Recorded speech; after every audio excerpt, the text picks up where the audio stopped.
Supreme court असं करत करत शेवटी आपण ती केस जिंकलो, ती चिमणी आपण हटवली आणि दरम्यानच्या काळात माननीय मोदीजींच्या सरकारने या एअरपोर्टचं नूतनीकरण सुरू केलं, त्या ठिकाणी नवीन रनवेचं कार्पेटिंग केलं आणि मग पुन्हा एकदा आमच्यासमोर प्रश्नचिन्ह निर्माण करणं सुरू झालं की तुम्ही तर म्हणत होतात चिमणी हटवली, मग चिमणी हटवली तर विमानसेवा का नाही सुरू झाली? आम्ही सांगितलं काळजी करू नका, हे मोदी सरकार आहे, निश्चितपणे या ठिकाणी विमानसेवा सुरू होईल. आणि म्हणून आपण मग त्या संदर्भात आमचे मुरली अण्णा मोहोळ जे केंद्रीय मंत्री आहेत या विभागाचे, त्यांची मदत घेतली आणि आपली पहिली विमानसेवा सुरू झाली. मुळातच मोदीजींनी या देशामध्ये विमानसेवेचं महत्त्व हे समजून घेतलं, एअरपोर्टचं महत्त्व समजून घेतलं आणि RCS सारखी योजना आणली, ज्या योजनेत ज्या विमानतळावर उडान काही वर्ष फिजिबल होत नाही किंवा खूप महाग पडतं, त्या ठिकाणी थोडंसं वायबिलिटी गॅप फंडिंग करायची, म्हणजे थोडेसे पैसे सरकारने द्यायचे आणि त्यातनं ती विमानसेवा फिजिबल करायची. आणि आमच्या सरकारने हा निर्णय घेतला की आमची तयारी आहे, सोलापूरचं विमानतळ हे विमानसेवा सुरू करणार असेल तर आम्ही त्याकरता वायबिलिटी गॅप फंडिंग देऊ. तो निर्णय आपण घेतला, पहिलं विमान सुरू झालं. पण सगळ्यात महत्त्वाची होती कनेक्टिव्हिटी, ती मुंबईची. कारण जेव्हा तुम्ही मुंबईला कनेक्ट होता तेव्हा संपूर्ण देशाला कनेक्ट होता आणि जेव्हा तुम्ही मुंबईला कनेक्ट होता त्यावेळी संपूर्ण जगालाही तुम्ही कनेक्ट होता. आणि म्हणून मुंबईची कनेक्टिव्हिटी ही यातलं अत्यंत महत्त्वाचं होतं. आणि आम्ही पुन्हा RCSच्या माध्यमातून हा निर्णय केला की 18 कोटी रुपयाची सबसिडी याला द्यावी लागणार होती. तात्काळ सरकारने तो निर्णय केला, आपण त्याचं टेंडर काढलं आणि मला अतिशय आनंद आहे की या ठिकाणी स्टार एअरने ही त्यांची मदत घेतली आणि आपली पहिली विमानसेवा सुरू झाली. मुळातच मोदीजींनी या देशामध्ये विमानसेवेचं महत्त्व हे समजून घेतलं, एअरपोर्टचं महत्त्व समजून घेतलं आणि RCS सारखी योजना आणली, ज्या योजनेमध्ये ज्या विमानतळावर उडान काही वर्ष फिजिबल होत नाही किंवा खूप महाग पडतं, त्या ठिकाणी थोडंसं वायबिलिटी गॅप फंडिंग करायची, म्हणजे थोडेसे पैसे सरकारने द्यायचे आणि त्यातनं ती विमानसेवा फिजिबल करायची. आणि आमच्या सरकारने हा निर्णय घेतला की आमची तयारी आहे, सोलापूरचं विमानतळ हे विमानसेवा सुरू करणार असेल तर आम्ही त्याकरता वायबिलिटी गॅप फंडिंग देऊ. तो निर्णय आपण घेतला, पहिलं विमान सुरू झालं. पण सगळ्यात महत्त्वाची होती कनेक्टिव्हिटी, ती मुंबईची. कारण जेव्हा तुम्ही मुंबईला कनेक्ट होता तेव्हा संपूर्ण देशाला कनेक्ट होता आणि जेव्हा तुम्ही मुंबईला कनेक्ट होता त्यावेळी संपूर्ण जगालाही तुम्ही कनेक्ट होता. आणि म्हणून मुंबईची कनेक्टिव्हिटी ही यातलं अत्यंत महत्त्वाचं होतं. आणि आम्ही पुन्हा RCSच्या माध्यमातून हा निर्णय केला की 18 कोटी रुपयाची सबसिडी याला द्यावी लागणार होती. तात्काळ सरकारने तो निर्णय केला, आपण त्याचं टेंडर काढलं आणि मला अतिशय आनंद आहे की या ठिकाणी स्टार एअरने ही विमानसेवेचं टेंडर घेतलं, त्यातले खूप कंप्लायन्सेस होते, ते सगळे त्यांनी पूर्ण केले. आमच्या मुरली अण्णांनी त्यात मदत केली आणि आज खऱ्या अर्थानं ही विमानसेवा या ठिकाणी सुरू झालेली आहे. आणि थोड्याच वेळात मुंबईहून निघालेलं विमान या ठिकाणी उतरणार आहे. खरं तर मी त्या विमानानेच येणार होतो, परंतु मला आज गडचिरोलीला जावं लागलं, कारण आज सगळ्या नक्षलवाद्यांनी, माओवाद्यांनी आपल्या बंदुकीसहित गडचिरोलीमध्ये आत्मसमर्पण केलं आणि महाराष्ट्रातला माओवाद हा आज मोदीजींच्या आणि अमित भाईंच्या नेतृत्वात आम्ही पूर्णपणे संपुष्टात आणला. आणि म्हणून मग तिथे डायरेक्ट गेलो आणि तिथनं थेट मी सोलापूरला आलो, कारण सिद्धरामेश्वराच्या नगरीमध्ये जे पहिलं उडान होत आहे त्या पहिल्या उडानाला मला उपस्थित राहायचं होतं. हैदराबादच्या विमानाच्या दिवशी मला यायचं होतं, पण त्या दिवशी माझ्या नशिबात नव्हतं. पावसामुळे माझंच विमान उडलं नाही, त्यामुळे मी पोचू शकलो नाही. पण आज मात्र या ठिकाणी आलो, याचा मला अतिशय आनंद आहे. आणि मी मागच्या वेळेस इथे आल्यानंतर IT पार्कची घोषणा केली होती. या घोषणेच्या पाठीमागे काय होतं? आत्तापर्यंत ही घोषणा मी केली नव्हती. फंक्शनल विमानतळ असल्याशिवाय IT पार्क हा कधी यशस्वीच होत नाही. त्यामुळे मला ज्यावेळेस ही खात्री झाली की आता फंक्शनल विमानतळ या ठिकाणी होत आहे, त्यावेळेस मी घोषणा केली आणि मी आपल्याला निश्चितपणे सांगतो की येत्या काळामध्ये जागा वगैरे सगळी निश्चित होते आहे. आम्ही एक चांगला IT पार्क हा सोलापूरला तयार करणार आहोत. सोलापूरची आमची मुलं ही जी सगळी पुण्यात बसलेली आहेत त्यांच्याकरता इथेच आपण रोजगाराची निर्मिती देखील मोठ्या प्रमाणात निश्चितपणे करणार आहोत. आज आपल्याला कल्पना आहे की आपण सोलापूरमध्ये मागच्या काळामध्ये समांतर योजनेचं काम केलं, अनेक अडचणी आल्या, पण मी सातत्याने त्याचं ट्रॅकिंग केलं आणि त्याच्यातही कोर्ट केसपर्यंत केस गेली, खूप अडचणी आल्या, कॉन्ट्रॅक्टर बदलावा लागला, पुन्हा टेंडर करावं लागलं, पण आपण ते काम आज पूर्ण केलेलं आहे. आणि आपले पालकमंत्री आणि आमदार इतके हुशार आहे की त्यांनी तोपर्यंत मला सांगितलं नाही. मला वाटलं आता आपलं काम झालं, 800,000 कोटी रुपये आपण दिले, त्यामुळे आता काम झालं. ते काम झाल्याबरोबर हे सगळे पुन्हा माझ्याकडे आले, म्हणाले आता 24/7 जर पाणी आपल्याला लोकांना द्यायचं असेल तर आपल्याला नव्याने अजून एक योजना करावी लागेल, डिस्ट्रीब्युशनची योजना. त्याच्याही करता 1000 कोटी रुपये लागतील, त्यामुळे तेही तुम्ही द्या, काळजी करू नका. तेही 1000 कोटी रुपये देण्याचा निर्णय आपण घेतलेला आहे.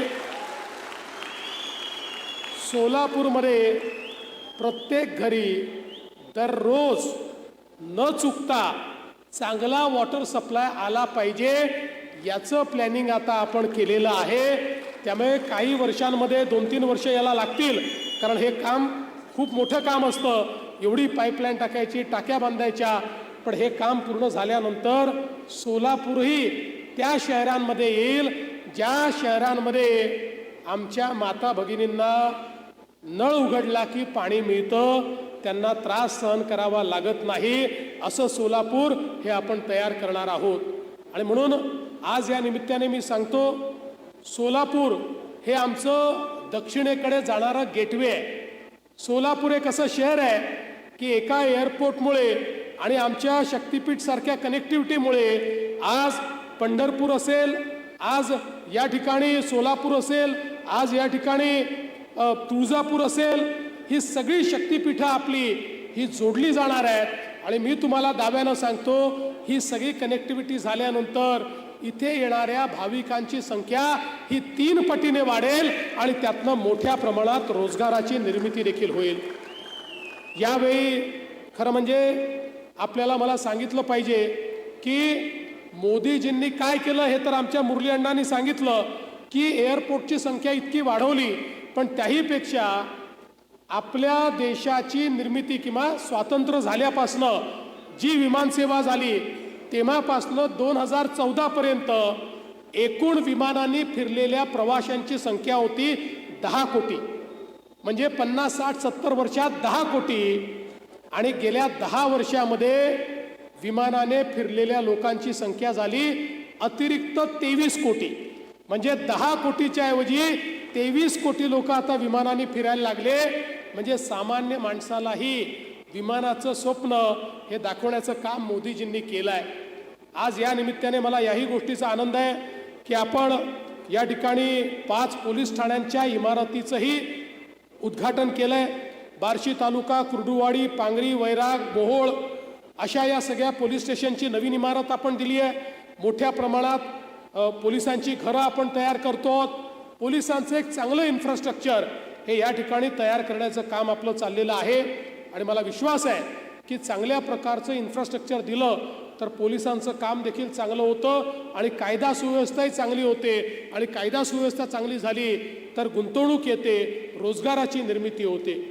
आज या निमित्ताने निश्चितपणे आत्ता नुकत्याच झालेल्या पावसामध्ये, महापुरामध्ये सोलापूर जिल्ह्यातल्या शेतकऱ्यांचं अतोनात नुकसान झालं.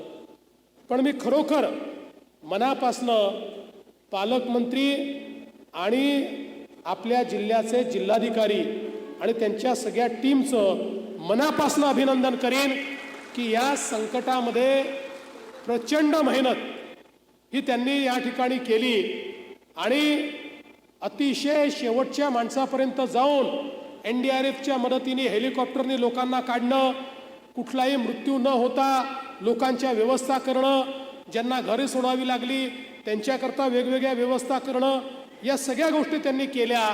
आणि आताही आमच्या शेतकऱ्यांना कदाचित ही दिवाळी जड जाईल म्हणून प्रत्येक शेतकऱ्याकडे आणि आमच्या प्रत्येक बहिणीकडे त्या ठिकाणी दिवाळीच्या निमित्ताने एक भेट, त्यांच्या घरी सर्व प्रकारचा शिधा, त्यांच्याकरता सर्व प्रकारच्या व्यवस्था हे पोचवण्याचं काम देखील या ठिकाणी त्यांनी केलेलं आहे. म्हणून त्यांचं मी अतिशय विशेष या निमित्ताने अभिनंदन करतो. बाजूला धाराशिवमध्ये देखील आमच्या प्रताप सरनाईक हे तिथले पालकमंत्री आहे, त्यांनी अतिशय चांगलं काम हे धाराशिवमध्ये केलं.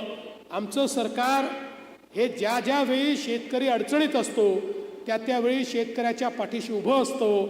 आणि मला हे सांगताना आनंद वाटतो, शेवटी शेतकऱ्याचं जे काही नुकसान होतं, त्याला जो मानसिक आणि आर्थिक त्रास होतो, हा काही आपण कधीच सगळा भरून काढू शकत नाही. पण महाराष्ट्राच्या इतिहासामधलं सर्वात मोठं पॅकेज हे यावर्षी आपण शेतकऱ्यांकरता दिलं. 32,000 कोटी रुपये हे आपण शेतकऱ्यांना दिले आणि शेतकऱ्यांच्या खात्यामध्ये पैसे जाणं सुरू झालं. दिवाळीपूर्वी जास्तीत जास्त शेतकऱ्यांच्या खात्यात पैसे जातील, काहींना थोडे उशिराही मिळतील, पण आमचा प्रयत्न आहे हे सगळे पैसे या महिन्यामध्ये शेतकऱ्यांच्या खात्यामध्ये गेले पाहिजेत आणि पुन्हा एकदा आमचा शेतकरी हा आपल्या पायावर उभा राहिला पाहिजे, अशा प्रकारचा प्रयत्न आमचा आहे. मला कधी कधी आश्चर्य वाटतं की ज्यावेळी अशी आपत्ती असते त्याही वेळी काही लोक राजकारण करतात आणि काही लोकांच्या डोक्यामध्ये तर इतका किडा गेला आहे.